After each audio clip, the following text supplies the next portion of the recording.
Muito bem, estamos de volta. Esta é a disciplina Urinálise e eu vou falar com vocês agora na unidade 5. Muito bem, então nós falamos de aspectos físicos, né? Falamos de aspectos químicos.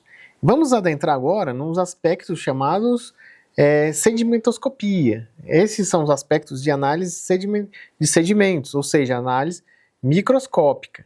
Então, vamos dividir o seguinte. Nas primeiras fases, até agora, a gente falou mais de testes químicos e físicos, visuais, né?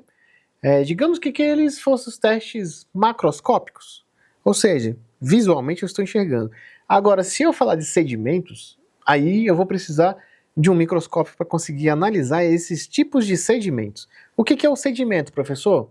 Ora, o sedimento é tudo aquilo que você centrifugou, o sobrenadante ficou para cima, ou seja, a parte líquida ficou para cima, e o que é pesado por meio de centrifugação vai ficar embaixo. Concorda comigo? Por quê? A gente usou a força G, força da gravidade, né, para fazer com que uma rotação importante, um intervalo de rotação, isso fosse puxado, atraído para o centro da gravidade, formando assim, eu não sou da física, né, eu só estou explicando mais ou menos aqui o conceito, mas é mais ou menos nessa linha de raciocínio, e que tudo vai descer, vai para baixo. Você sabe que a gravidade vai deixar a gente fixo, não é? A gente anda, caminha sem flutuar por conta da gravidade, não é isso? Então, o sedimento vai fazer a mesma escolha absoluta, que não tem como, a não ser ir para baixo. Então, o líquido vai subir, o que é mais pesado vai descer. Isso é sedimento. Como que eu olho o sedimento, professor? Ora, você vai olhar isso por meio de microscopia. Então, a gente vai falar que é uma análise de sedimentoscopia. Muito bem, tá bom? Então, ou seja, eu vou precisar de um microscópio para olhar esta urina, tá? É um exame laboratorial importante. O primeiro passo é centrifugar a urina, tá certo? É esse processo que eu expliquei para você agora mesmo. Então, o que a gente está buscando ali nessa sedimentação, para concentração de sedimentos?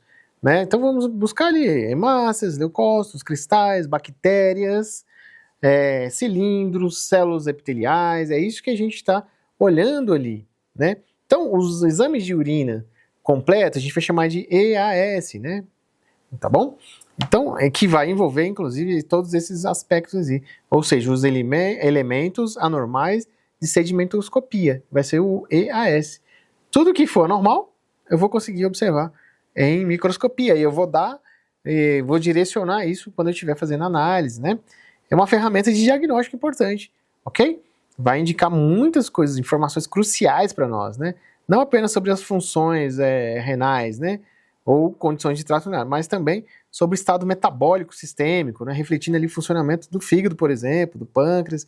A gente consegue detectar ali alguns distúrbios, né?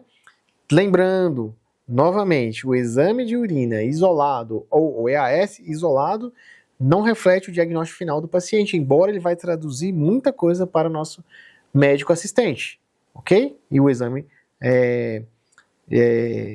biomédico laboratorial, mas não fecha o diagnóstico sozinho, ok? É importante. Às vezes médicos com grandes experiências conseguem fechar o diagnóstico pelo exame de urina, pelos sinais e sintomas, obviamente, mas não é aquilo que é um padrão ouro para a gente fechar diagnóstico, tá certo? Então, sedimento de análise, né, urinário, a gente vai conter diversos elementos. Por exemplo, células, né, como leucócitos, né, e as hemácias, glóbulos vermelhos, né, a gente pode identificar também. Cilindros e cristais, e agentes biológicos como leveduras, como cândida, parasitas, também a gente pode encontrar ali, né, e bactérias, né. Então, no material de vocês, aí vocês vão ter uma ilustração sobre o que eu expliquei sobre o precipitado ou sedimento, que vai estar lá no finalzinho, né, mostrando ali o que foi, após centrifugação, que foi encontrado.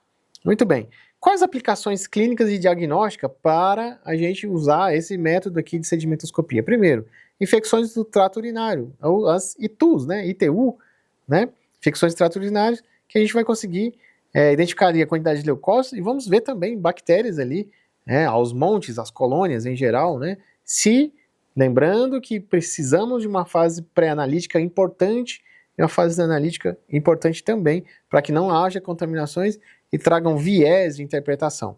Mas é importante a gente dizer que é utilizado ali como um fator, né? Doenças renais, né?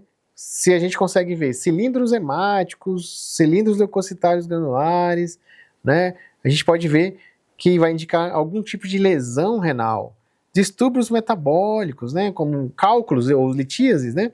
Ou doenças como diabetes, né? Cetonúria vai ser importante, a gente vai conseguir ver também cristais específicos ali que estão realizados ou selecionados, né? Com a base dessa informação ou dessa presença, né? Doenças crônicas, né? Como hipertensão, diabetes, né? Através da quantidade de proteína ou glicose, né? Glicosúrias, por exemplo, proteinurúrias, né? Por exemplo, a gente pode ver também ali.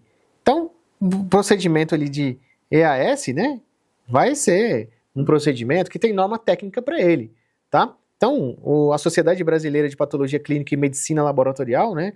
SBPC/ml, se você encontrar esse dado aí, essa informação, vai dizer que é importante para a gente fazer uma sedimentoscopia padrão, legal, assertiva, né? Considerando a fase pré-analítica, vai ser o volume da amostra.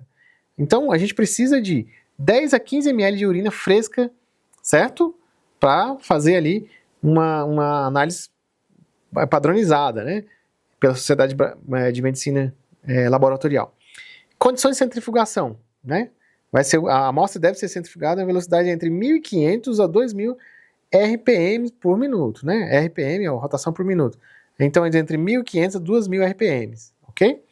E tempo de centrifugação, o ideal vai ser 10 minutos para a gente analisar esta urina. Após a centrifugação, você já sabe a sequência, que é ali o sobrenadante. Então, a gente vai tirar o sobrenadante e vai ressuspender o que ficou no fundo, que é o sedimento, e aí esse sedimento então vai ser transferido para uma lâmina comum, uma lâmina Cassel, ou uma câmara de contagem padronizada, né, ou Neubauer. Podemos fazer em todos esses 3 formatos. No material de vocês tem descrito, né, para quem ainda não conhece, ainda na fase laboratorial, quem vai para as práticas vai conhecer, mas quem ainda não conhece, tem lá o desenho de todas essas lâminas e câmaras que eu citei aqui, tá? Esses 3 tipos. E o que nós vamos ver lá? O que nós vamos enxergar? Primeiro, análise morfológica, né? Vai ser o sedimento, podemos encontrar células epiteliais, achado comum nas urinas, tá certo? Então tem células escamosas, células transacionais, células de tubos renais, são comuns.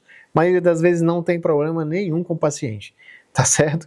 Então, mas se a presença é exagerada, né, se indica alterações no formato das células, aí a gente precisa entender da biologia lá, né, antes, né, da biologia celular. Se a gente vê ali, ou citopatologia, se a gente vê alteração morfológica ou coisas estranhas, células estranhas, você pode pensar numa atipia celular, e aí a gente está pensando em processos neoplásicos, né?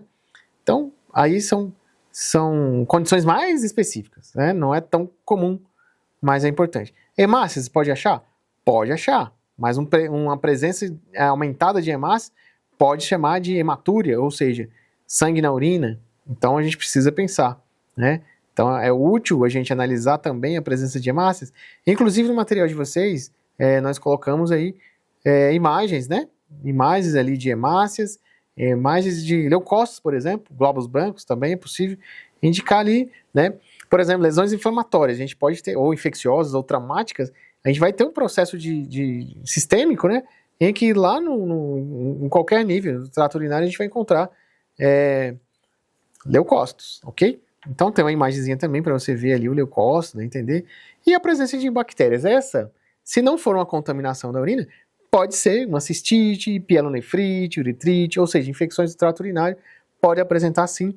E os pacientes vão ter sintomas também, dor, febre, né? Outras coisas que a gente vai associar, tá certo?